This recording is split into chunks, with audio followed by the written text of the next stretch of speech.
I'm David Tepera of the Dekeday Foundation. We appreciate you joining us this week for our special feature of the week, the Mayor of League City, Mr. Tim Paulissen.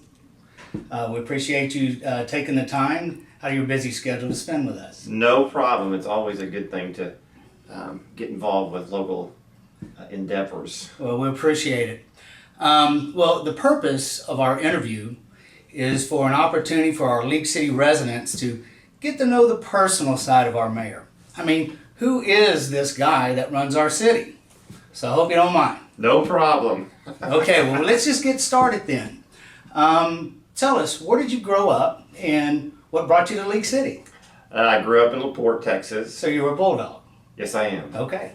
Graduated in 1977. All right. I actually started going to San Jacinto College, so I had a music scholarship. I played percussion at LaPorte, so I met my now wife, Ann, at San Jac, and she played the oboe, so we both were in the band together at San Jac. So she lived in League City at the time, so that's how the connection was made, and we started dating, and actually got married in 1979, so I've been married for 33 plus years. Wow, congratulations.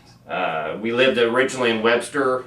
My mother-in-law, who lived in League City, basically watched over my two boys, so it was just a natural progression to move to League City. We moved to League City in 1994. Oh, 94. So been here about 18 years? Yes. But so I've been in and out of League City dating my wife since 79. Okay. So you've seen this city grow. Exactly. I mean, I moved here in 1987. Right. And that's when the West Side 518 was just a 2-lane road to Friendswood. Yes. You know, it's just amazing. And the population in 2000 was 45,000 residents. And now it's 2012. How many do we have? Close to 90. So that's incredible. A doubling of size in just 10 years. Yes. So your tasks are ahead of you. And that's one of the big things right now is trying to catch up from an infrastructure standpoint to provide the services for double the amount of people. And we didn't do a lot of infrastructure improvements during that time, so we're kind of like behind the 8 ball. Okay. So we appreciate you taking charge for us. No problem. We're trying. Well, let's get back to you said, okay, you met your wife here, so you're married, and how many children? Two sons. My oldest, Matt, is 28, fixing to be 29, and my youngest is now 22, fixing to be 23 in December. Okay. Well, where did they go to school? They went to, both of them graduated from Clear Creek High School. Okay, so Clear Creek. And how many schools do we now, high schools? Is it like 5 high schools? We have 3 high schools in League City. We have Clear Creek High School, Clear Falls, and Clear Springs. Okay. Oh, and I guess Brook and Lakes are outside. Brook and Lake are over in Lake is in Clear Lake, which is Houston, and Brook is over in Friendswood. And then I think they have the Clear View Alternative High School, which is located, I believe, over in Webster now. Okay. I think I've also learned that you used to volunteer in the youth programs here in League City. Tell us a little bit about that. Well, I moved here in 1994, and that time my oldest son was, I believe, 11. We had been doing soccer programs through the YMCA up there, the Edgar Smith YMCA up there. So when we moved to League City, he wanted to continue a soccer program, so we got involved in a League City soccer program. So I became an assistant coach with his team, and then when my youngest son Michael started soccer, I actually coached that team. So I coached soccer in League City for probably 14 years. Then when Michael was doing Little League, I was assistant coach for League City Little League as well. Oh, okay. Well, good. You know, there are lots of parents who volunteer in these League City youth programs, and it's so important to the growth of our young athletes and teaching them sportsmanship. And I too, for 6 years taught multiple sports as my kids were kind of going through their activities. And one of the things that's kind of nice about League City right now, we're working on our new Eastern Regional Park that will have additional soccer and football fields, workout facilities, and walking trails, and that should open within the next two months. And that, along with our sportsplex, are funded by our 4B sales tax, which is specifically earmarked for youth sports facilities.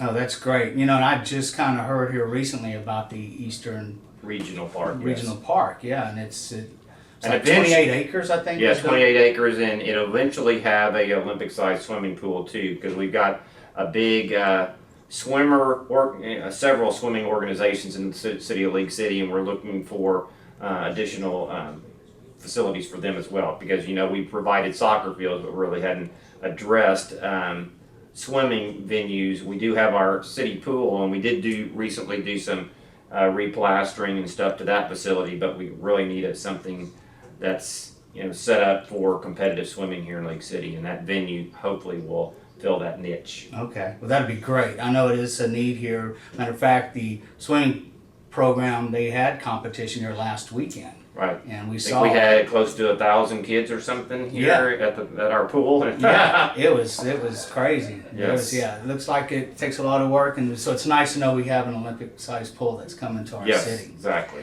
All right, now that your children, your two boys, have all grown up, what are your hobbies and interests that you enjoy? Well, about back in 2003, I started taking jazzercise classes as a means of doing additional aerobic exercise. So at that time, the instructor talked about the possibility of doing instructional opportunities through jazzercise. So back in 2003, I became a certified jazzercise instructor, and currently I teach 3 senior citizen aerobics classes a week over here at the League City Rec Center. So you're doing that currently, right now? Currently, 3 hours a week, I teach 3 seniors classes. Now that's unheard of. A mayor who teaches exercise class, especially in today's society when over half of us are obese, we have a mayor who's even leading an jazzercise class. Right.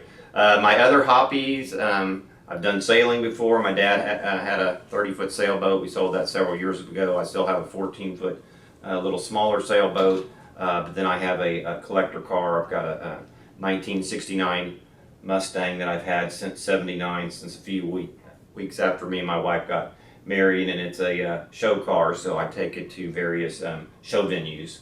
Okay. Not very much anymore, Right. but 2 or 3 times a year. Okay, and it's a show venue. It's where there's other. Yeah, I just cars. recently participated in one that's called Classy Chassis, which was on the floor of Reliant Stadium, and they bring in about 120 high-end collector cars from late 1800s to today's cars, Okay. and that's by invitation only. So I participated in that, and back in May I participated in Wheels and Keels, which is another high-end collector car and wooden boat show over at Lakewood Yacht Club down in Seabrooks. Oh wow, it's nice. So the car is drivable. Yes, it's drivable, yes. Okay. I don't drive it very much anymore because I got a lot of other obligations now, but Right. it stays in the garage with the cover over it, and I start it up a couple of times a month, drive it occasionally. Well, and today's not a day you'd want to drive it anyway. It's raining outside. No, we need the rain. So. Are there any other particular organizations that you're involved with? One of the things that we did last year, I came to staff and said we need to figure out a program that we could give back to the community from our standpoint. And one of the things that, while talking with the CCISD, was a program we decided to do over at League City Elementary, which is one of the oldest elementary schools right here in League City, just a few blocks from here. And we decided to come up with a program called Readers Make Leaders. So Oh, if nice. we can work with kids that have issues with reading, because reading is such a fundamental part of our everyday life. If Right. we can do something by reading with them, these kids over at the elementary school on a weekly basis, we can make it easier for them long term. And if they have better reading skills now, they could potentially be our leaders of the future. So that was an excellent opportunity, and we had several of our staff members doing that and community volunteers, and I think it's a great thing. Absolutely. So this is going on during the school year? During the school year, yes. Okay. And each staff member or community volunteer has kids that they're assigned to, so they come and spend 30 to 40 minutes a week reading with those children. Oh, that's a great program, and I agree. Readers do make leaders. Yes, exactly. We appreciate that. No problem. Okay, well that's a great program, and I'm sure there's other programs that League City offers. What's the website that people can Website you can go to is www.leaguecity.com, and there's numerous tabs there for finding out various programs that we have as far as our Seniors Foundation, Helen Hall Library Foundation. There's also a click link there for Leaders Make Readers, because with the school district you have to fill out a volunteer form, because I think they do background checks on all these people that have that. So it's just a great opportunity. We also have Parks and Recs facilities and programs for children and adults. So again, leaguecity.com. Great, and we can probably learn more about our mayor on leaguecity.com as well. Great. I'll tell you, before we let you go, give you an opportunity to our League City residents. What are your goals for us? Well, my personal goals is to leave the city in better condition as far as long-term infrastructure and facilities and staff than where we were when we started. When I came into office in 2007, we were having issues with wastewater treatment plants. We built one new one, expanded another one. We have road issues, traffic issues. We've got numerous road projects on there, so traffic signaling, doing all that stuff to make traffic easier for people.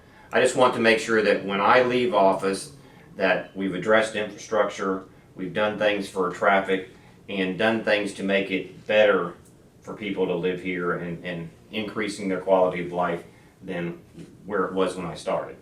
I mean, it's kind of like a litmus test. If we have those type of things taken care of, I can say back in 2007 through whenever I leave office that we had issues with those types of things. We addressed them, and League City was better long range because of that.